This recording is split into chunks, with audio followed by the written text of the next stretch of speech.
I can smell is Play-Doh. I'm not even joking, a really strong smell of Play-Doh. I didn't even remember what Play-Doh smelled like until I just smelt it again. Jesus, I probably haven't played with that stuff since I was about, you know, 25? I'm joking. Anyway, what the fuck am I on about? Here's a thought I've been having. You know, these electric motorcycles are now becoming commercially available. And they're pretty quick, some of them. And I think they're sort of the equivalents. They do some supermoto style ones, and they're kind of the equivalent of like a 250 maybe up to 400. But I was thinking, well, if they can, you know, you can make something that powerful, you can make something a lot less powerful and have a longer battery life out of it. And you basically would have a 125. Or even a 50cc scooter, you know.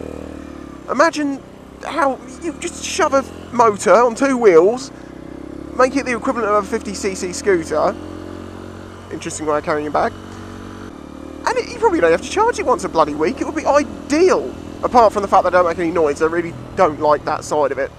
And I was thinking it probably won't be all that long, maybe only a couple of years, or maybe 5, 10 should we say, before we're going to find equivalents to 125s and 50cc bikes in electric available to be ridden on a CBT. I can't see it taking all that long. And so the 50cc ones just seem to be obvious. I mean, Christ, we've got these electric bikes that are on the road now. I mean, what's the difference? You ramp it up to like 28 miles an hour and you got yourself what is the equivalent of a 50cc scooter. Although now you need to have a licence, pay road tax, you know, insurance, that lot. Because I do wonder how that kind of works, because as those things get faster and faster, when are they going to cross the line between motorised push bike and the equivalent of a scooter or a small motorcycle? Oh yeah, and I must point out, I said in my video about tax, that the car tax was to pay for the roads. And in fact, road tax, or car tax, or whatever you want to fucking call it, hasn't actually paid for the roads since like Winston Churchill. It's banged into my brain all my fucking life, and now I'm knowing it's not right. I just keep forgetting that fact. But anyway, what's the fucking difference? We still pay it. It's basically done more on emissions, I think. Well, I've probably just got that wrong again now. Well, no, it's not emissions. I think it is, though, because obviously the smaller the engine is, the less you pay. And more economical. Like the electric cars, you don't pay tax on. It just goes to show how technology is progressing and how battery technology progression is actually very important. Right, going the other way. Now, I'm not saying for a second I think these rechargeable electric bikes are going to be the future. I don't think there'll ever be a replacement for, you know, petrol until petrol's gone in the oil sense, and then we'll have to start making like ethanol-based stuff, because then you make that with like corn and stuff. You can grow it, although it would be fucking expensive, I bet.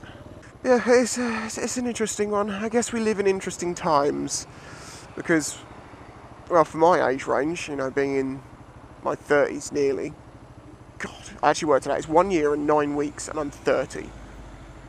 Oh, shoot me in the fucking head. Sorry to anyone who's already 30 or older. But you were the same. You remember when you're in your like 28, nearly 29, you're thinking, oh God, it's the last year. It's all over for me.